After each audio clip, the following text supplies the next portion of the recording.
Hello there, good to see you and thank you for clicking. Now, kwa hii video nazungumzia 5 laws of success ukiwa Kenya.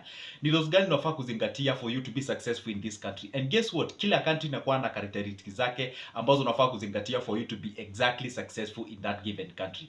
Guess what? Kwa hii video nazungumzia exactly 5 laws of success that unafaa kuzingatia ukiwa Kenya. And guess what? I always upload a video each and every day kila siku. So kama hutaki kumiss any of my good videos, take 1 second. Haikucost anything, it's just free of charge. Hapo hivyo chini kuna ka button kameandikwa subscribe, it is in black. Hit that magical button. Then hapo hivyo left kuna kangine kamechorwa like this. Just hit those two magical buttons. And guess what? With only that is enough for you to be notified wakati wote nitakuwa na upload a new good video. Alright, so let's get into today's business. So kitu moja nafaa kuelewa in Kenya, lazima ukuwe kichwa mbaya. That's for a fact. For that period of time that I've stayed in Kenya, of course I've realized lazima ukuwe kichwa mbaya. Otherwise ukiwa mtu mless, ukuwe passive, watu watakubeba ujinga. And in most cases you may think like, I want to be passive, I want to be kind, I want to be good, I want to be amazing, I want to be loved, I want to be...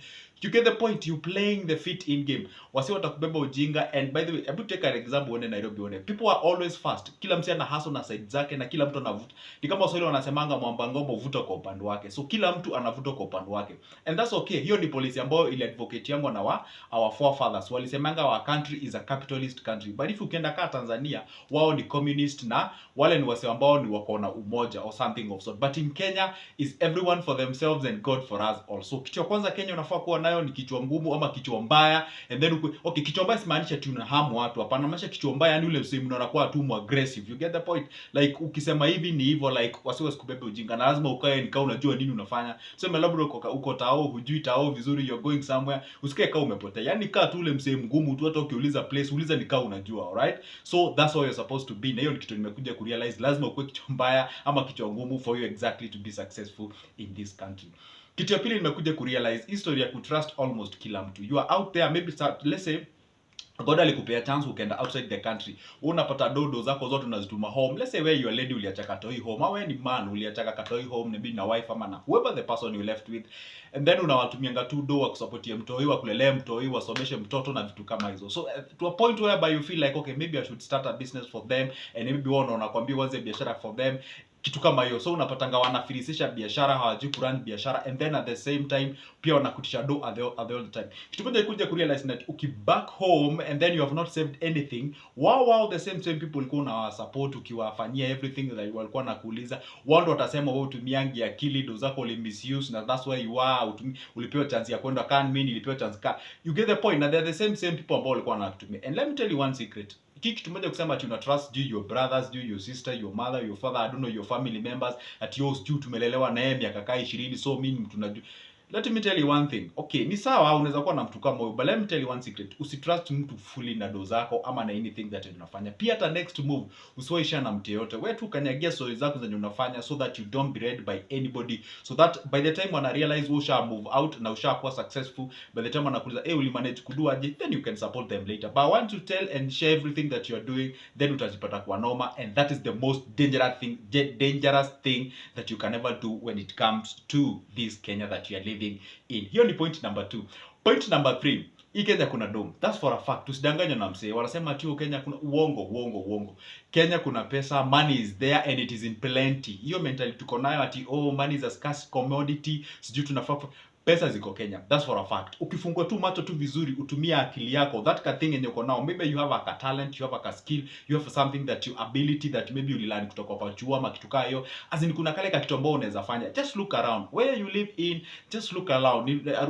Just look around and see the problem gani nasumbua wase, then from that you can tap it, solve the problem, and then you get the money. Because me wanasema kila time like money inakuanga reward unapewa after kisha solve mtu problem. So first of all you have to identify the problem, you solve the problem, and then you get the money. Shida ndio unafanya una applying formula tofauti. Yeah, you are looking for the money, so you be given a job for you to get the money. So you're supposed to look for a problem, solve it, offer the solution, and then after that of course you monetize your services. Hivyo ndio mtu anafanyanga. It's a very simple procedure ambao wewe mwenyewe you can grow yourself to the next level. Personally, if I may give you my real example, like okay, me will consult, I offer consultations and guidance about businesses, finances, and such kind of a thing. So I'm identify problems where they are, I solve them, and I make sure that I give a substantive information and I make that guy amekuwa successful kutia business ambao wanataka kuanzisha, and then from there I get a monetary value towards me, and that's how you do it. Life inakuanga hivyo, so ni lazima ukue more aggressive. Hii story ya kucling to the government tunasema ati oh I'm poor because of the government na vitu kama hizo, hapana, kitu kama hiyo. So you're supposed to do or be very very much aggressive so that at least you be successful out there. So tuseme ati story na governor unafanya kuwe maskini ama vitu kama hiyo, no. The fact remains that money is out there and you have to be very very successful, okay? Kitu ya tano ambao, kitu kingine ambao nimekuja kurealize in Kenya, one law of you be successful in Kenya ni ati ukitaka instant fame, na hii kitu badai imetrend. Ukitaka instant fame na ukitaka kuomoka like any moment within a click of a button, kitu moja nimekuja kurealize in Kenya ina trend sana ni ati you just be like a dramatic person out there, just do something that you know people will just know you with, and then usikue too serious. Kitu moja nimekuja kurealize Kenyans, like all of us are comedians, kila mtu akona vitu zake. Kuwe tu mserious, usikue tu mserious. Kwa mfano, let's take an example. Kuna mjamaa anajiita jamaa wa Tongaren, sijui whatever, seriously, we all know all those are jokes and all those are kind of funny things and such kind of a thing. But you see, the guy is all over the news. Hadi defendiwa na one of the biggest lawyers in our country. So what does it mean? And then the moment you mesha realize ushakuwa captured by the camera, then how about you monetize that specific service and then you get something at the end of the day? So if you want to be successful in Kenya, those are the things that you exactly need to do for you to be successful. So one thing unafaa kufanya ni ati be out there, kuwa dramatic if it is possible, if you have the ability, if you have the talent and everything. But there some of the people who are successful in Kenya just by using a very simple formula, all right? Like our beautiful and wonderful lady called Naisenya. I think she just did some challenges about TikToking and whatever, and she became just an overnight famous. So POM, look at an example of a certain lady also called Priscilla Imani or something of that. So you just have to do something and you dramatize about it, then you make money out of it, and then you proceed to the next level. And the last one but not the least, hii ni kitu ambao imekuwa shared to you when you were young and maybe probably still being shared to you. Wanakuambia, oh, you know what, life is not a competition, si compete na mtu yeyote, sijui. Huyo msemo alitonga hiyo msemo, I think hakuwa ameconsider Kenya. The fact remains, this life that you're living on is a very competitive life. Very competitive life. Hata ukijaribu kujifanya ucompete na watu, kisirisiri una compete na wao, unawaangalia, una feel challenged, you do this, you do the other. Or the mistake unaweza fanya ni ati unaangalia msemo mwingine venye anafanya, then unajaribu kucopy paste na hujajua yeye amefanya aje ama amefanya vipi ndio afike mahali hapo. So what you're supposed to do, it is true, look around, see what's trending, what's going on, what's such kind of things, and then you know what should be done and what not should be done, and then from there you will be able to do exactly what is supposed to be done. Because one thing, let me tell you one secret, life is a very competitive world. Now unafaa to make sure that you compete yourself. Let's say you graduate maybe as a lawyer out there. Of course there are people who have been practicing law for the last 30 years. Wewe umegraduate uko na maybe 1 month, kuna mtu amepractice law for over 30 years. Of course you experience ako nayo. So wewe mzee kao mna compete. So mtu akikwambia it is not a competition, of course that's a lie. That's an outright lie. That's a person who is trying to comfort you and motivate you, give the inspirations and what have you. But the reality on the ground is a very stiff competition. Ujaenda ku apply job bali una produce degree yako, maybe ulipata first class, msee anatoa 3 ama 4 na mna compete na huyo msee kwa hiyo job. So juzi umeona kuna msee fulani alikuwa I don't know na 24 certificates or degrees, analipwa 100k and complain, you know what, I'm very learned, I have all these certificates. I think the guy resign akaacha job na vitu kama hizo. So what does that tell you? Sometimes yes, it is a competition, and by the way you might compete wrongly or you might use the wrong procedure. At the same time unapata madegree zako na mapepa zako, lazima pia wewe mwenyewe kutumia brain yako venye unaweza tengeneza because kutengeneza, it's a very different skill far from what you studied in school.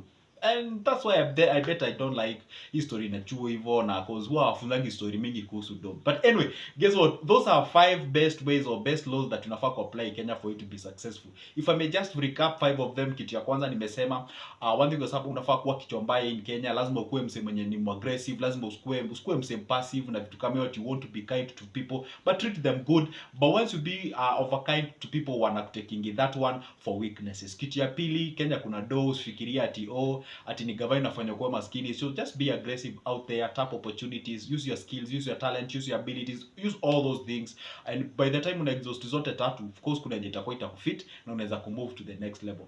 The other thing is that life is a competition. Usiwaidanganya na msee ati it's not a competition na vitu kama hizo. The other one, if you're dramatic, you're capable of doing something that is substantive to our community, you can go out there, put it on social media, uta trend. Once you trend, monetize it. Unaweza trend lakini hujui ku monetize. That's the thing I came to realize with what we call with the content creators in Kenya. You know how to trend, you know how to make good videos, you know how to be famous and such kind of, but you do not know how to bring or attract money into that thing that you're doing. One thing unafaa kufanya ni ati attract money into that, monetize that exactly thing that you're doing. Usigoje hizi media zikulipe ati you can just monetize that thing that you're doing out there. All right, so anyway guys, you know what, that's the end of my video, and if you managed to watch this video to the end, I just want to say thank you, and don't forget to subscribe for you not to miss any of my future good video.